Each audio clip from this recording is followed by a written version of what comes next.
se está cargando. En un par de segunditos, a las 9 en punto, van a estar en pantalla. Yo les voy a decir cuándo, porque yo ya estoy viendo el Facebook. Tenemos un delay de 10 segundos, así que me voy a callar y ustedes saludan.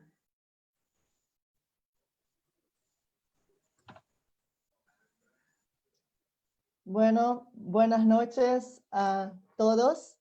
Yo soy Jessica Landes, directora de educación de la Fundación Memoria Viva, guía en Polonia por la Marcha por la Vida, por Travesía del Mercaz y el Instituto Hebreo acá de Santiago, donde también soy profesora y soy jefa de departamento del área de memoria judía.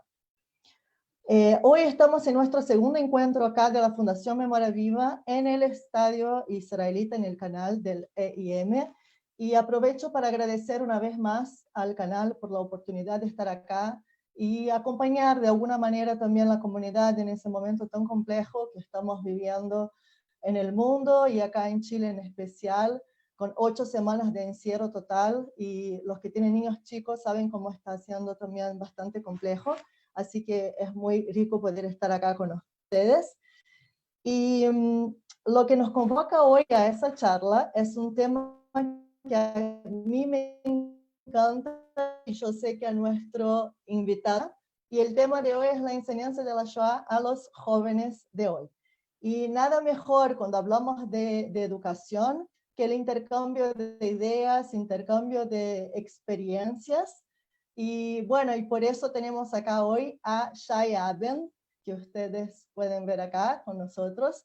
Shai es, vamos a la lista, Shai, licenciado en Ciencia Política y Humanidades por la Universidad Hebrea de Jerusalén y tiene un magíster en Business Intelligence por la Universidad de Barcelona. Tiene amplia experiencia en muchas instituciones comunitarias y educativas en Uruguay y en Israel. De hecho, país que ella vivió por 7 años. Es también guía en Polonia por Marcha por la Vida y otros grupos educativos. Hoy en día Shai reside en Uruguay, donde dirige Bereshit, que es la experiencia judía, un emprendimiento que conecta personas con la historia y la cultura judía en Uruguay a través de tours innovadores. Es coordinador también general del programa Educación Responsable de Inteligencia Emocional en Centros Educativos y director de la Cátedra de Judaísmo en la Universidad Católica de Uruguay.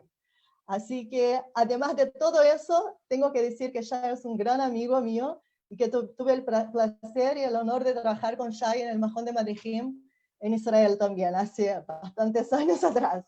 Así que Shai, muchas gracias por aceptar estar acá con nosotros en ese espacio en Chile y Uruguay. Muchas gracias Jessica, la verdad que es un placer estar acá compartiendo este espacio contigo, y muchas gracias también a Memoria Viva y al Estadio Israelita por la confianza. Bueno, como educadores que somos, Shai, antes de partir al cómo se enseña y qué tipos de proyectos se hacen, quiero partir con una pregunta previa, que es el propósito de la enseñanza. Entonces, quería escuchar de ti, en tu opinión, en tu experiencia, ¿cuál es el por qué enseñar Shoah a los jóvenes específicamente? Bien, la verdad que es una muy buena pregunta introductoria al tema, porque es tal cual como tú decís, antes de hablar del cómo, tenemos que preguntarnos el por qué o el para qué. Y en este caso, creo que hay algunas cuestiones que son bastante claras. La generación de los sobrevivientes de la Shoah está desapareciendo lamentablemente, cada vez quedan menos sobrevivientes de la Shoah. Al mismo tiempo, sabemos que por distintas razones ampliamente estudiadas, la segunda generación muchas veces se ha alejado de la temática de la Shoah, de la experiencia directa de lo que han transmitido sus padres, la generación de los sobrevivientes, y así llegamos de alguna manera como un puente hacia la tercera generación, o cuarta generación ya.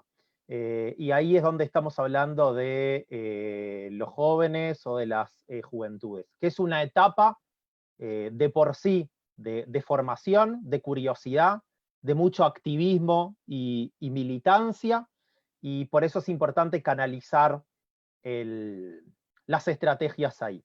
Ahora, con respecto al para qué y al propósito de todo esto tiene que ver con, a mí me gusta mucho uno de los autores que yo más respeto y trato de seguir en el tema de estudio de la Shoah, es Yehuda Bauer. Yehuda Bauer, en su libro Reflexiones sobre el Holocausto, él dice, bueno, la Shoah es un acontecimiento que aconteció, y si aconteció, puede volver a suceder, como un hecho histórico puede volver a suceder. Y por lo tanto eso nos deja a nosotros una advertencia y enseñanzas. Y si estamos hablando de jóvenes judíos, hay un mensaje particularista hacia la interna de las comunidades judías que tiene que ver con algo que nos sucedió a nosotros. Y allí la pregunta es, o el desafío es estudiar lo que le sucedió a nuestro pueblo. Pero por otro lado hay una enseñanza universal también, que tiene que ver que esto que aconteció nunca más suceda ni a nosotros ni a nadie más. Y por eso es importante que las nuevas generaciones puedan captar estos dos mensajes y continuar el legado. Sí, creo que dijiste todo, ¿no? Porque son esos dos grandes mensajes que cuando hablamos acá también, y hablo con los jóvenes y con los adultos de Shoah, hablamos de esos dos mensajes, el particular interno de continuidad judía y mirar la Shoah no solo como la tragedia, sino con toda la vida judía cultural que se perdió y cómo construir y crear vida judía a partir de eso. Y creo que el joven está ahí para innovar, como dijiste, y luchar por algún judaísmo distinto también, que le haga más sentido, y al mismo tiempo que es mirando hacia afuera para dejar un mundo mejor afuera y no ser indiferente. Y hay algo que solo quería traer acá, que es un ejemplo de Adam Sterling, que tenía 20 años en 2003 cuando empieza el genocidio de Darfur, y es un joven judío que está en California. Y él dice, mirando su pasado, ¿no? El abuelo de él estuvo en la Shoah, es sobreviviente, y él dice, no puedo quedar callado frente a otros genocidios. Entonces muchas veces el joven también me pregunta a mí, ¿pero qué hacemos? Y él es un ejemplo perfecto de alguien que no tuvo que salir de su casa e ir hasta Darfur para intervenir, sino que logró, con presión interna de su comunidad y la sociedad donde vivía, un boicot económico de su estado de California al Sudán, que después se transformó en una cadena a que Estados Unidos haga boicot a Sudán, y eso es impresionante, ¿no? Un joven en su casa con esa fuerza. Entonces, ojalá que los jóvenes que nos escuchen también entiendan que es posible hacer cambios sin no necesariamente estar ahí donde pasa el genocidio. Y sabemos también que hay mucho que hacer acá al lado en el barrio, ¿no? No hace falta tampoco pensar en Darfur, pero es un ejemplo de que se puede hacer mismo en algo tan lejano, un lugar tan lejano. Entonces, Shai, tocaste otro punto que es también muy complejo, que es cómo acercar al joven a algo que cada vez está más lejano, ya que no tenemos testigos oculares casi que nos cuente la historia en primera persona. Entonces, con esa introducción del propósito, yo quiero saber, sé que en Uruguay hay muchos proyectos interesantes de Shoah y con muchos jóvenes involucrados, y es eso que me llama la atención. Entonces, quería que nos cuente un poquito algún proyecto y cómo lo involucraron a los jóvenes en esos proyectos. Bien, buenísimo. De alguna manera, yo lo que voy a intentar hacer hoy es ser un puente entre algunas experiencias interesantes que están aconteciendo hoy en día en Uruguay, bueno, y ustedes que están del otro lado escuchando, con la esperanza de que esto pueda ser un diálogo y que de verdad podamos tender a través de esta charla un puente también entre comunidades aquí en la región, de intercambio de experiencias y de enriquecernos uno del otro. A mí me gustaría hoy compartir con ustedes básicamente dos iniciativas, y las dos están conectadas con jóvenes. La primera iniciativa que sobre la cual me gustaría contarles es un proyecto que se llama Proyecto Shoah. Y les voy a compartir aquí algunas imágenes.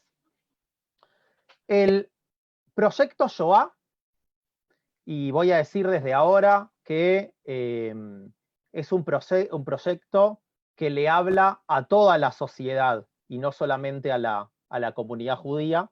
Y lo digo ahora porque puede llamar la atención ya desde el nombre, ¿no? De que se utilice el concepto hebreo de Shoah y no el de Holocausto. El proyecto Shoah surge oficialmente en el año 2009 por un grupo de jóvenes de la comunidad judía uruguaya con el objetivo de transmitir lo que fue la Shoah, pero poder también conectar esa historia que sucedió con determinados valores o mensajes sobre los que queremos reflexionar hoy en día como sociedad. Y tiene la particularidad de que todas las personas que están involucradas en este proyecto son jóvenes, educadores menores de 30 años. Y estamos hablando de cerca de 40 jóvenes voluntarios. O sea que estamos hablando, cuando ustedes vean en un ratito la actividad que hacen estos jóvenes, tengan en cuenta que estamos hablando de un marco voluntario y de jóvenes menores de 30 años.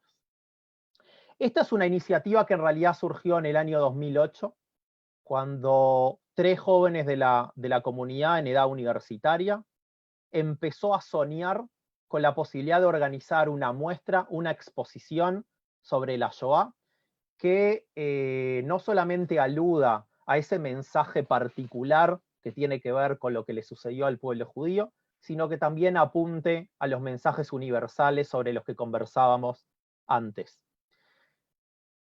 ¿Qué es lo que sucedía?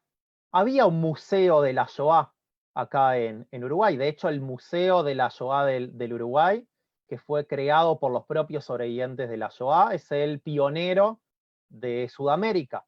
Es el primero que fue creado acá en Sudamérica, con mucho cariño y mucho empeño por parte de los sobrevivientes y que es continuado por la segunda generación. Ahora, hay un pequeño desafío que tiene este museo hasta el día de hoy, es que se encuentra dentro del edificio de la comunidad, dentro de la comunidad israelita, dentro de la Keilah. Eso hace de que, por supuesto, por motivos de seguridad, haya que coordinar visitas con bastante antelación y no tiene tanta capacidad de albergar tantas personas al mismo tiempo. Y estos jóvenes lo que dijeron es, por un lado, nosotros lo que queremos hacer es llegar con estos mensajes, con este mensaje universal que nos deja la Shoah, a la mayor cantidad de público posible. Y por lo tanto, lo tenemos que hacer en un espacio público, accesible a todos. Y al mismo tiempo, que esa exposición pudiera hablarle directamente a la sociedad uruguaya. Y eso fue lo que crearon allá por el 2008. Y fue tan exitosa esta muestra que luego, cuando tuvieron que cerrar esta muestra en el espacio físico que estaban utilizando, volvieron a abrir en otro espacio público. Y llegaron a visitar esta exposición más de 50.000 personas, recibiendo apoyo de las autoridades educativas, reconocido por la Presidencia de la República y por la Intendencia Municipal de Montevideo. Esta muestra luego se ofreció a distintas comunidades de la región como franquicia. Y es así que un par de años más tarde llegó también a Brasil y a Colombia, por ejemplo.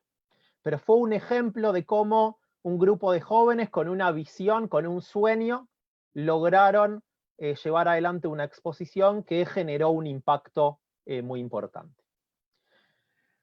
A partir de lo que fue la experiencia con la muestra y a partir de lo que fue el trabajo de los guías que trabajaron en la exposición, empezó a haber una interacción muy interesante con centros educativos que participaban, que iban como visitantes a esta exposición. Y empezaron a surgir muchas preguntas interesantes desde chicos y jóvenes que no eran de la colectividad judía sobre la Shoah y sobre las temáticas que se trabajaban aquí.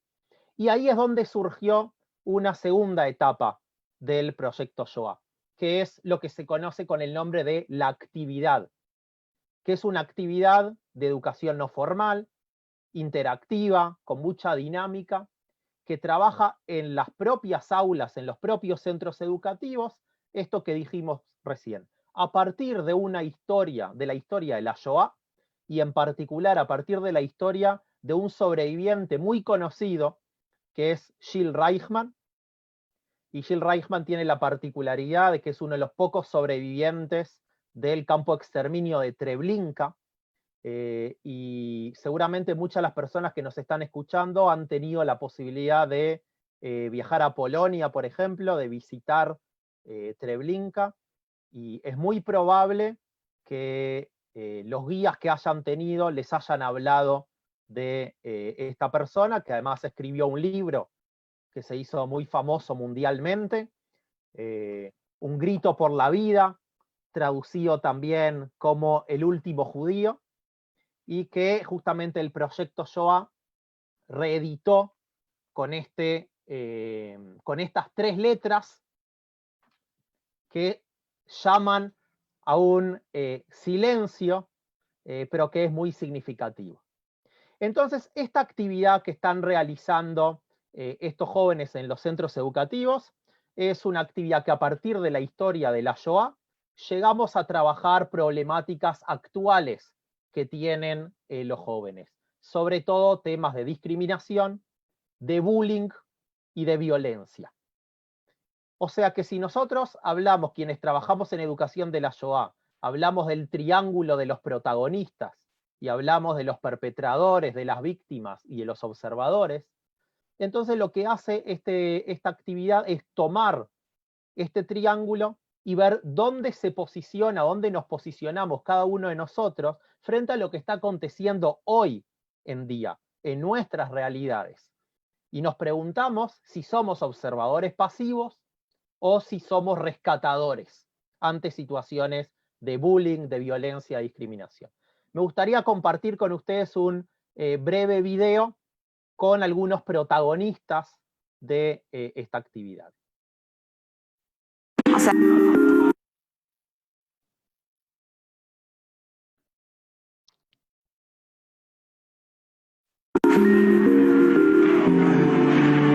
La primera reflexión que yo hago es que es una actividad que debería de ser absolutamente necesaria, y que todos los colegios pudieran tener estas instancias de reflexión. Me pareció un encare extremadamente positivo, justamente porque llega al fondo del corazón y de la reflexión de los chicos en la cotidianeidad de las violencias y de las discriminaciones que ellos normalmente conocen.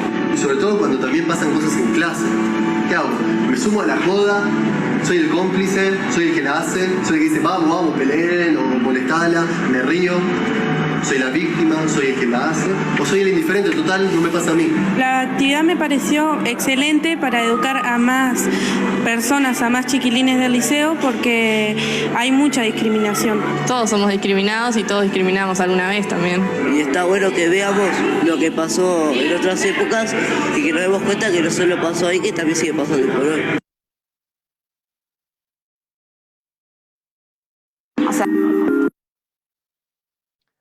Esta es una frase muy linda que plantea la actividad del proyecto, que tiene que ver con hacerse cargo. Como dice ahí, para que no se repita ni con nuestro pueblo ni con nadie. Y es un poco el mensaje que le queda a estos adolescentes y jóvenes que participan como público en esta actividad. Algunas cifras, como para que ustedes tengan en cuenta del impacto que esto está teniendo. Ya estamos hablando de 10 años de trayectoria, más de 80.000 jóvenes que han participado en todo el país de esta actividad, 150 liceos o secundarios que han formado parte, 122 educadores que han sido capacitados y 35 estudiantes convertidos en embajadores. Porque eso es algo lindo también que ha tenido este proyecto, que a medida que fueron pasando, que fueron realizándolo en distintos centros educativos, las generaciones empezaron a egresar, y hoy en día ya hay una generación de personas que participaron en la actividad como oyentes y que hoy se convirtieron en embajadores del proyecto, tratando de incentivar a otros centros educativos de que participen, de que soliciten que el proyecto les dé la actividad, que hay que decir es gratuita para los centros educativos. Y la tercera etapa del proyecto tiene que ver con cómo llevar esto que realizaron en la muestra, que luego lo realizan en la actividad, escalarlo a un nivel todavía mayor. Y ahí lo que apareció es Internet, la posibilidad de la tecnología, y lo que es en Uruguay la plataforma del Plan Ceibal, la plataforma gubernamental que empezó con el famoso proyecto internacional de una computadora, una laptop por chico, y que hoy en día llega a través de su plataforma a todo el sistema educativo público del país. Todo niño en escuela pública en Uruguay tiene su computadora, todo alumno tiene su laptop con contenido exclusivo que acompaña lo que es la currícula. Y el proyecto SHOA ha diseñado una actividad para trabajar estas temáticas sobre las que les hice mención recién, por ejemplo, a partir de 3 historias de 3 Anas: Ana Frank, Ana Benkel de Vinokur, quizás una de las sobrevivientes más famosas, más conocidas que llegaron al Uruguay, y Hannah Brady, que se hizo la niña checa que pereció en Auschwitz, se hizo famosa a partir de lo que fue la maleta de Ana, la valija de Ana. Aquí tienen gráficamente qué impactante que es ver un proyecto que tiene tanto impacto social y darse cuenta que tiene 5 directores todos jóvenes y todos los demás son educadores también menores de 30 años. Así que esa es la primera iniciativa que quería compartir con ustedes, que realmente está logrando generar un impacto social muy importante en Uruguay. Gracias, Shai. Impresionante lo que me emociona. En primer lugar, ver un proyecto que fue pensado por jóvenes llegar a donde llegó dentro del gobierno y dentro de todas las escuelas, ¿no? Que no solo en la capital, por lo que entendí, llegan a todo el país. Entonces, algunas preguntas que surgen desde lo que dijiste. La primera es, del primer momento, cuando estos 3 jóvenes van al museo, por lo que entendí, y proponen algo distinto, ¿ellos tuvieron apoyo de la comunidad judía de Uruguay para el proyecto desde el minuto 1? Bueno, como toda iniciativa y como todo proyecto, tiene sus tiempos de maduración. Estamos hablando de que cuando ellos hacen este planteo, presentan este proyecto, ya había en circulación, digamos, algunas experiencias de trabajo con Shoah. Se estaba trabajando en un proyecto para que la Shoah fuera obligatoria en las currículas de los centros educativos, y como dije antes, existía ya un museo de la Shoah. Y era lógico pensar, hacer la pregunta de por qué, si ya existe un museo en la Shoah, y por qué, si se está trabajando ya en un proyecto junto con las autoridades de la enseñanza para que el estudio de la Shoah sea obligatorio para todos, ¿por qué un proyecto más? Y lo que hicieron estos jóvenes fue tomar este sueño, este desafío. Estaban convencidos que había determinados objetivos que no se estaban cumpliendo con lo que ya había, y salieron adelante, como se hizo hoy en día en el lenguaje del emprendedurismo. Salieron del edificio y empezaron a validar esta experiencia. Y golpearon puertas y buscaron apoyos. Por supuesto que la comunidad, luego cuando esto empezó a tomar cierta magnitud, y que era un proyecto serio y pensado muy profesionalmente, obtuvieron el apoyo también de las instituciones comunitarias, y al día de hoy operan como una especie de puente, si se quiere, entre la comunidad y la sociedad organizada. No es un proyecto de la comunidad, pero por supuesto está en constante diálogo con la comunidad, recibe el apoyo de la comunidad, pero es una organización de la sociedad civil uruguaya. Dijiste recién que había un proyecto de hacer la enseñanza de la Shoah obligatoria y que no iba adelante. ¿Cómo lograron los jóvenes entonces entrar en el colegio, los colegios, o sea, municipales, estatales? ¿Cómo entraron en esos colegios? ¿Cómo funciona? ¿Ellos dan una actividad, está dentro del currículum, o es, o sea, el colegio que quiere, ellos van y entran una vez? Explica un poco eso. Yo creo que la clave ahí estuvo en que el proyecto comenzó como una muestra, como una exposición. Entonces, en el momento que tuvo un reconocimiento, se fue a buscar el reconocimiento de las autoridades para la exposición, y la experiencia fue evaluada como muy positiva, eso de alguna manera fue el respaldo para luego continuar con la siguiente etapa, con la etapa de la actividad en los centros educativos, y al ver lo exitosa que estaba siendo la actividad en los centros educativos, pasaron al tercer nivel, que es el que comentaba antes del plan Ceibal, de una escala ya a nivel nacional, a todo el país. Que hay que decir, incluso hay una comisión que se creó a nivel del Estado uruguayo, ahora por los 75 años de la liberación, vamos a decir entre comillas, de Auschwitz, y uno de los actores claves que ejecuta los proyectos que tienen que ver con la transmisión virtual de la Shoah es el proyecto Shoah, justamente. O sea que, respondiendo a tu pregunta, el reconocimiento llega, o la legitimación llega, luego de validar una primera experiencia muy positiva. Isai, nos llegó una pregunta acá de Facebook de la Debbie Reutemann, que trabaja en el Museo Interactivo acá de Chile, y pregunta: ¿quién capacitó a estos jóvenes? Bien. La muestra contó con apoyo de otros museos y centros de enseñanza de la Shoah, como el Museo de Washington, como Yad Vashem, y estos jóvenes recibieron varias capacitaciones, recibieron un curso muy serio, muy profesional, tanto con expositores del exterior como docentes de la Shoah locales. Y una cosa linda que tuvo esto es que ya en la propia comisión que planificó la muestra, hubo presencia de muchos docentes locales que venían trabajando en las escuelas judías, en los colegios judíos, el tema de la Shoah. Y lo que sucedió después fue una retroalimentación.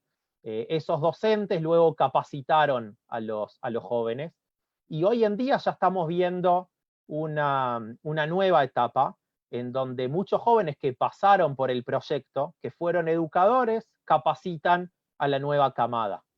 Muchos egresados de programas, por ejemplo, en Polonia, que vuelven de los planes educativos en Polonia, y ya llegan con otra formación. O sea que se da un círculo virtuoso también a nivel de la formación.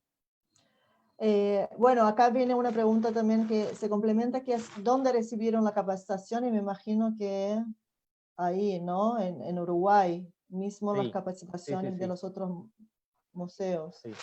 Y ya en esa primera exposición que ellos hicieron en el espacio público, y eso me parece que es algo muy novedoso de llevar, ¿no? Así, para tanta gente que quede tanto tiempo afuera. ¿En qué consistía esa primera exposición en contenido? Bueno, podemos decir de que seguía las pautas de la filosofía educativa Yad Vashem, hablando de todas las etapas de antes, durante y después de la Shoah, con todos los hitos en la cronología de la Shoah que conocemos y que podemos encontrar en los museos de la Shoah. Y tenía la particularidad de que dentro de los cuadros, dentro de los paneles, también había preguntas o guiños a cuestiones más actuales o que nos hablan a la sociedad hoy. Había, por ejemplo, una sección sobre los sobrevivientes que llegaron al Uruguay, con fotos de muchísimos sobrevivientes que llegaron al Uruguay. Y la visita guiada, que era guiada por estos educadores, por estos guías, ellos iban conduciendo a los participantes por los distintos paneles, formulando preguntas también para la reflexión. Yo creo que eso fue también lo que contagió y entusiasmó tanto a las autoridades, porque no estamos hablando de una exposición fija, estática, donde el visitante es el que tiene que generar alguna interacción para poder interactuar con lo que está en una pared, sino que la visita, guiada por el guía, un educador o educadora, iban formulando preguntas para la reflexión. Y yo creo que esto fue también novedoso, el tema de poder conectar cosas que sucedieron durante la Segunda Guerra Mundial, la historia de la Shoah, con mensajes o reflexiones acerca de acontecimientos que suceden hoy en día en la sociedad, y eso haciéndolo desde el respeto, no banalizando la Shoah ni realizando comparaciones que sabemos que no tienen lugar, sino a partir de los mensajes, de las reflexiones, de tratar de ver dónde me paro yo como miembro de la sociedad en ese triángulo de perpetrador, de víctima y observador frente a lo que sucede. Excelente, yo justo te iba a terminar preguntando cuál crees que fue el éxito, ¿no? La clave del éxito del proyecto, y creo que parte es lo que dijiste ahora recién, de todo eso, de ser una exposición guiada, y creo que más aún me quedé pensando, mirando el video que mostraste, que el hecho de que son jóvenes también, que van a hablar con los niños del colegio, me parece que eso también hace la diferencia. No es un profesor del colegio, sino que es otro joven que entra y habla más horizontal con ellos, ¿no? Sí, eso es una clave, ¿no? O sea, jóvenes educando a otros jóvenes, y donde es tan importante la finalidad que fue la muestra, o es hoy en día la actividad, como el proceso. El proceso es importantísimo, porque los propios jóvenes que trajeron la iniciativa se involucran en el proceso de planificación, en el proceso de armado, son los que ejecutan, y si se quiere es una especie de educación entre pares, y genera mucha identificación en chicos de edad liceal, de edad secundaria, ver a otros jóvenes que les están realizando una actividad y están conversando con ellos en su propio idioma. O sea que eso es una clave. Otra clave tiene que ver con esto, ser un puente entre la comunidad y la sociedad.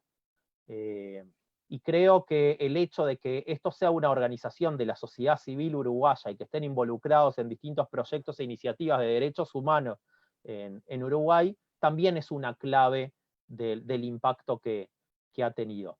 Y después, por supuesto, hay una cuestión de autofinanciación, de que sabemos que muchas veces la comunidad quizás no tiene los recursos para poder apoyar todas las iniciativas del ámbito cultural, y ellos fueron también, tuvieron mucha perseverancia en buscar los medios, en buscar los fondos, en golpear puertas de personas que se enamoraron de la visión.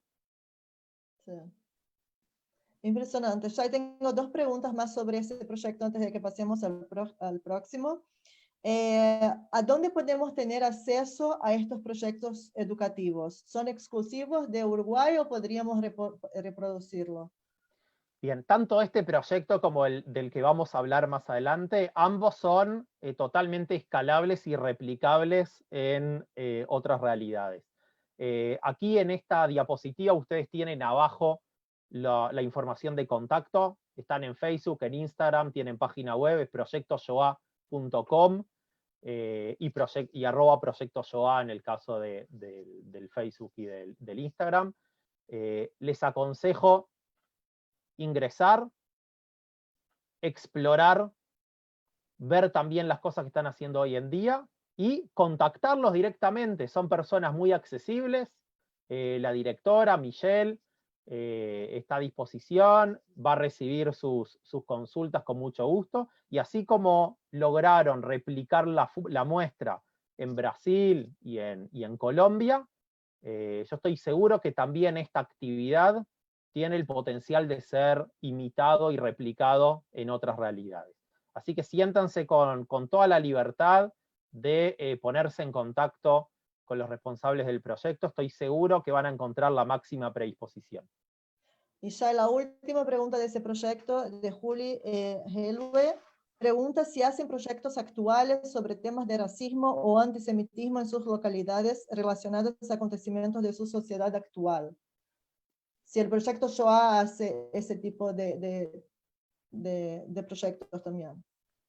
Naturalmente, no solamente que participan en diálogo sobre derechos humanos, sino que desde la propia actividad se trabaja el tema de la discriminación en distintos niveles. Y no estamos hablando solamente de antisemitismo, estamos hablando de xenofobia, estamos hablando de diversidad de género, diversidad sexual, y el proyecto es transversal en ese sentido.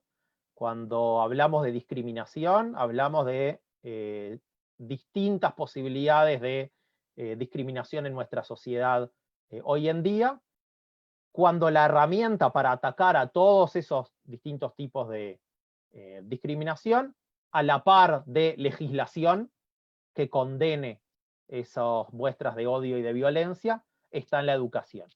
Y eso es lo que hacen, y son muy activos en todo marco que trata sobre derechos humanos. Perfecto, impresionante. Y bueno, Shai, entonces vamos a pasar del proyecto Shoah a otro proyecto que tengo entendido que es un éxito en Uruguay, que ya lleva 15 años, que son los actos de Yom HaShoah que no son tradicionales, por lo que entendí que me dijiste, y quería que nos presente un poco qué hacen en esos actos oficiales de Yom HaShoah. Muy bien. Bueno, cuando hablamos de los actos recordatorios, las ceremonias recordatorias de Yom HaShoah Be'Gvurah, ¿no? Siempre hay que hacer énfasis también en la segunda parte del holocausto y el heroísmo.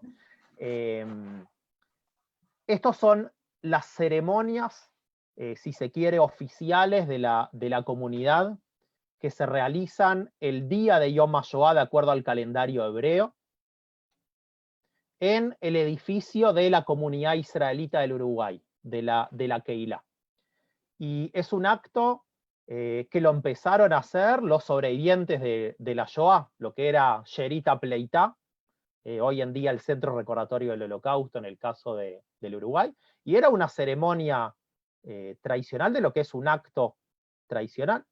Durante muchos años fue un acto interno de la comunidad, donde participaban los sobrevivientes y allegados, en Yiddish, por ejemplo, con muchos oradores.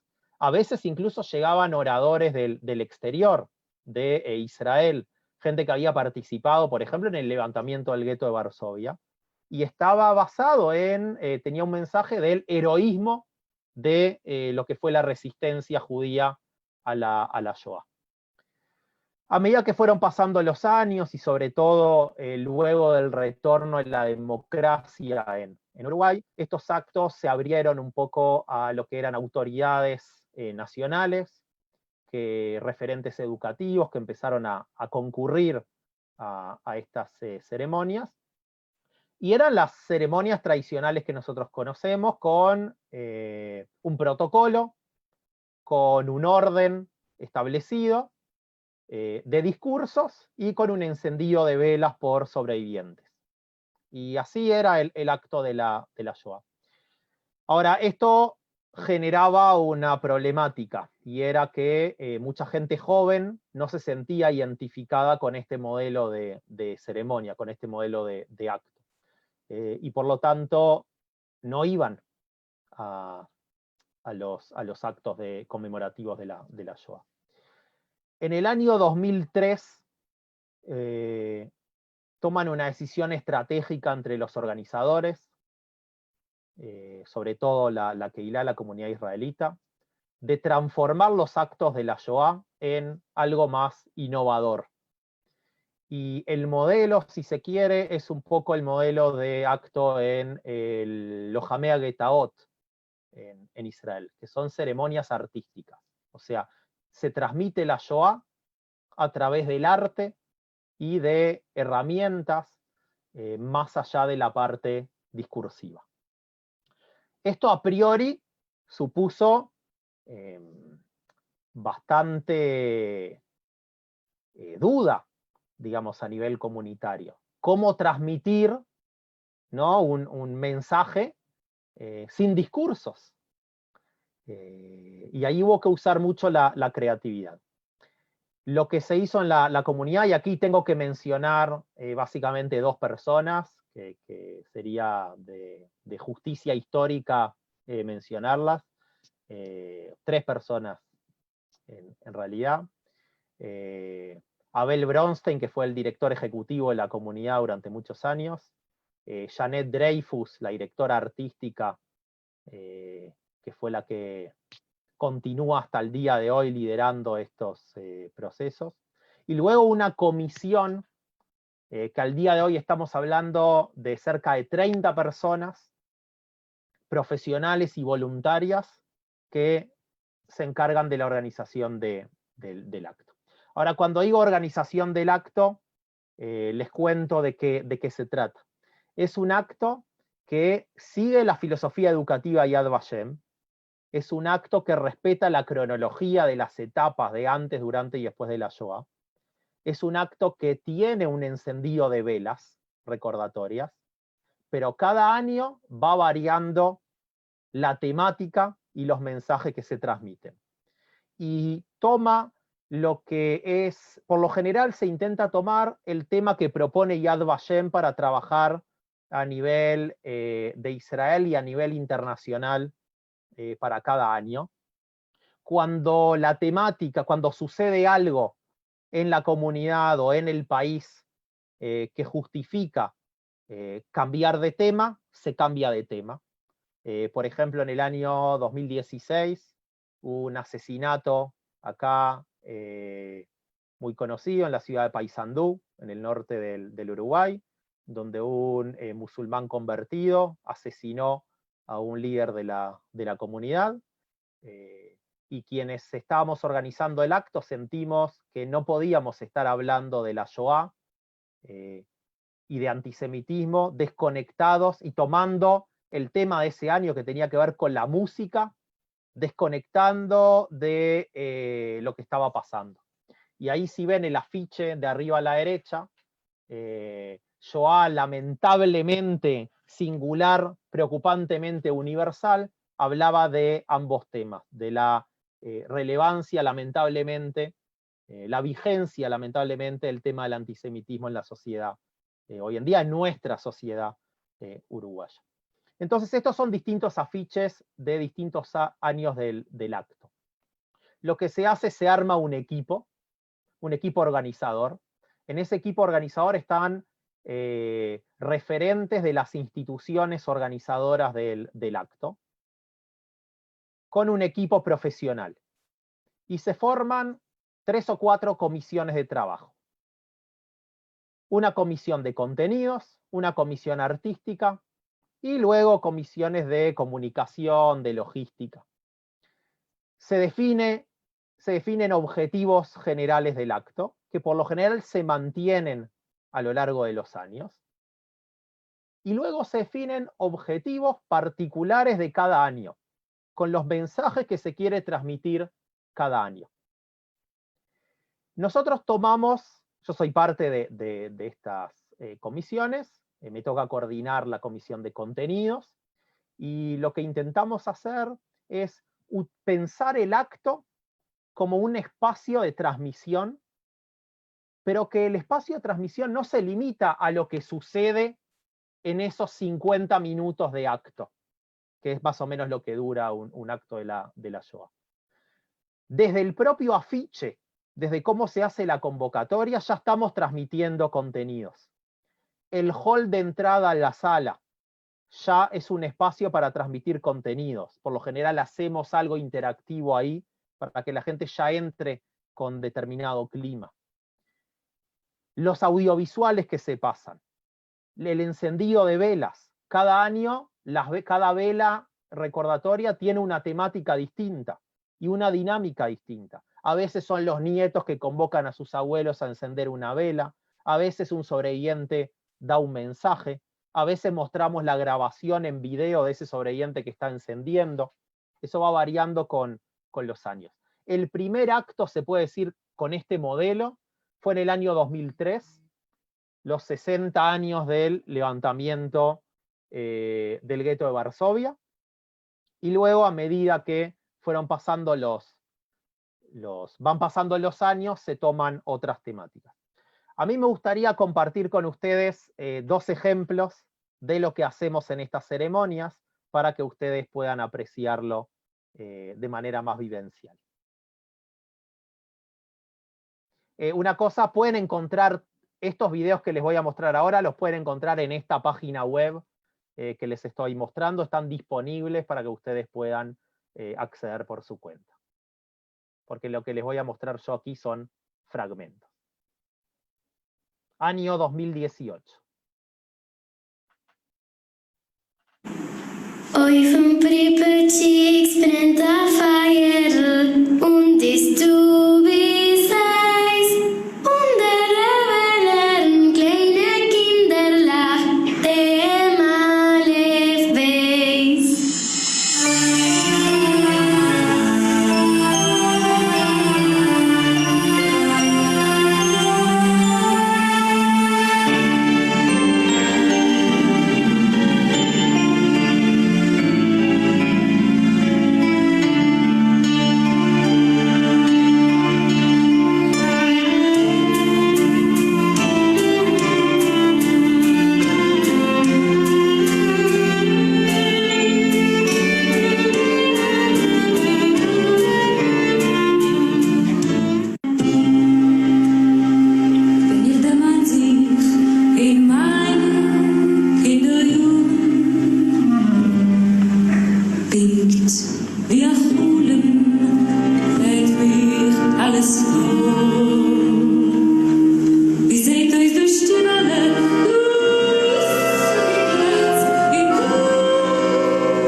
Los estudiantes fueron obligados a responder al saludo de la misma manera. De un momento a otro la clase se dividió súbitamente. Los amigos se apartaron con vergüenza o con hostilidad. tiempo después aparecieron los uniformes.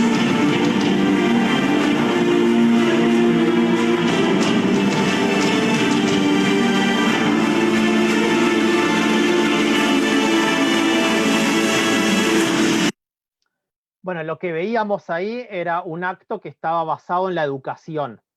Entonces se partió desde el antes de la Shoah, con énfasis en cosas que pasaban a nivel de cómo era la educación judía antes de la Shoah, por eso lo de Eufen-Pripperchik, y luego ya estamos hablando de la etapa del ascenso nazi, y las primeras medidas antijudías. Interesante también desde el punto de vista artístico, aplicando la técnica del mapping, del video mapping, proyección no sobre pantalla tradicional, sobre superficies no tradicionales, y ese puente, que luego también va a ser el puente que va a representar el puente del gueto de Lodz o el gueto de Varsovia, ese puente que se va a transformar después en los portones que se abren en la liberación. O sea que se juega mucho con lo simbólico. ¿Está? La otra persona que quería mencionar acá también es el profesor Miguel Pinto, ya fallecido, lamentablemente, pero que fue docente y director de teatro, y durante muchos años también formó a las personas que luego llevaron adelante este modelo. Y tengo un último video para compartir,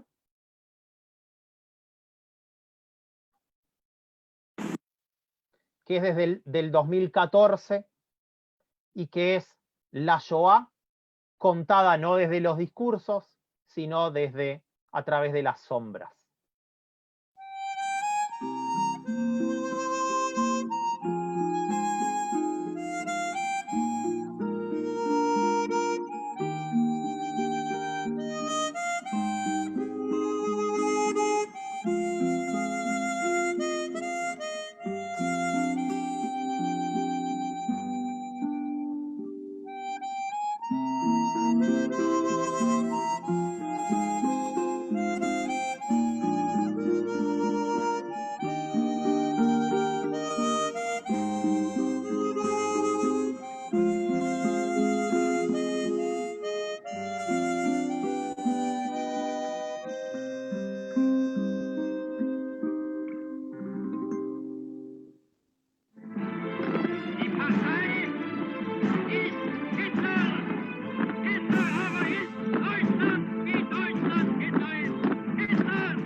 Bueno, los voy a dejar con las ganas de terminar de verlo, y lo pueden encontrar en ese sitio que les señalaba antes, o también aquí, en este sitio, o también en YouTube.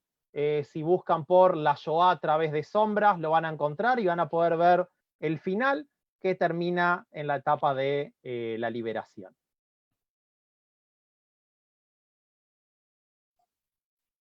Shai, ¿y dónde estamos? Acá.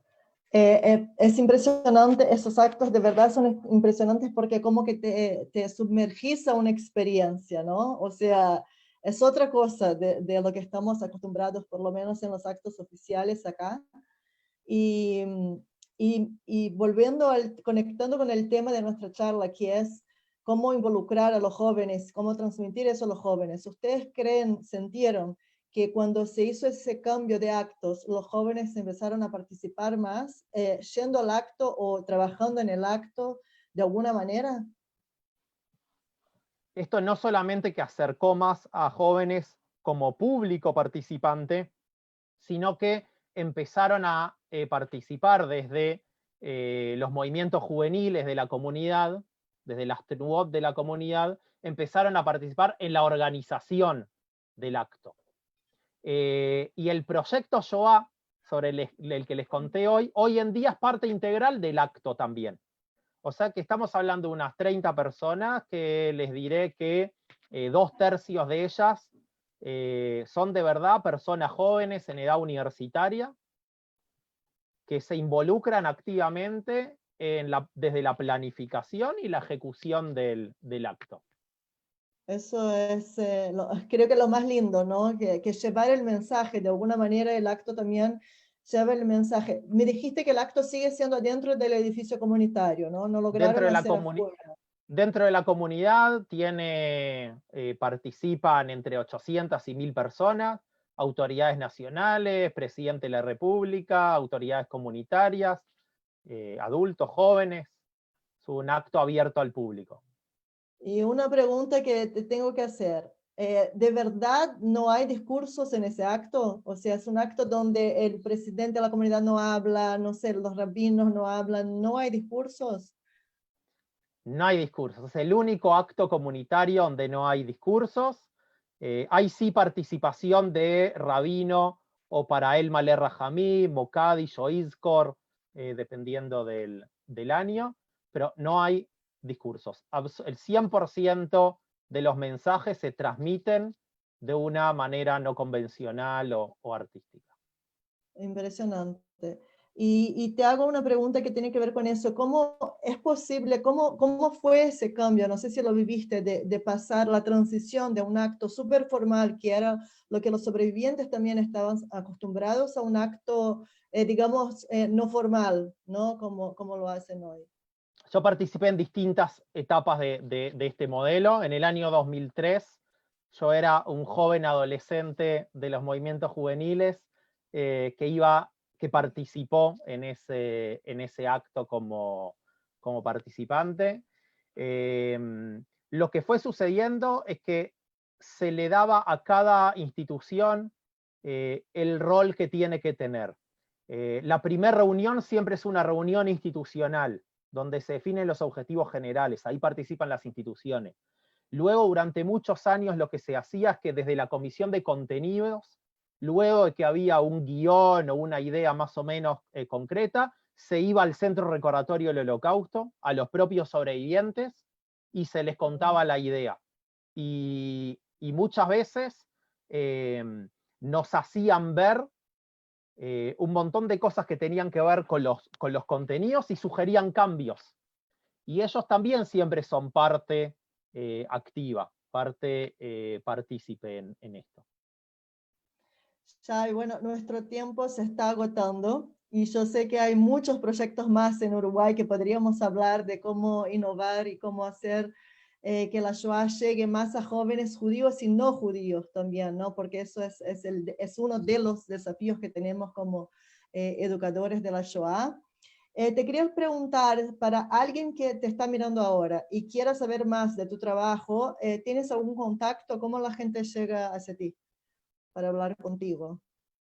Bien, me pueden escribir a Shai, SHAI, @jewishexp, JEWISH.com. Bueno, voy a decir a la Jessie Kanonich que ponga en el Facebook abajo de nuestra charla para que esté ahí, porfa, Jessie. Y bueno, te quiero agradecer un montón, Shai, por la oportunidad, por haber aceptado nuestra invitación y estar acá con nosotros. Fue un gusto, de verdad, muchas gracias. Gracias de nuevo al Estadio Israelita por el espacio. Y gracias a todos que estuvieron acá con nosotros hoy. Espero que haya servido de inspiración a nuevos proyectos y que podamos dialogar y crear cosas nuevas en relación a este tema de la Shoah. Muchas gracias a todos y no se olviden, el jueves que viene Memoria Viva estará acá de nuevo con una sorpresa a las 9 de la noche en punto. Nos vemos. Buenas noches. Chao, chao a todos. Muchas gracias.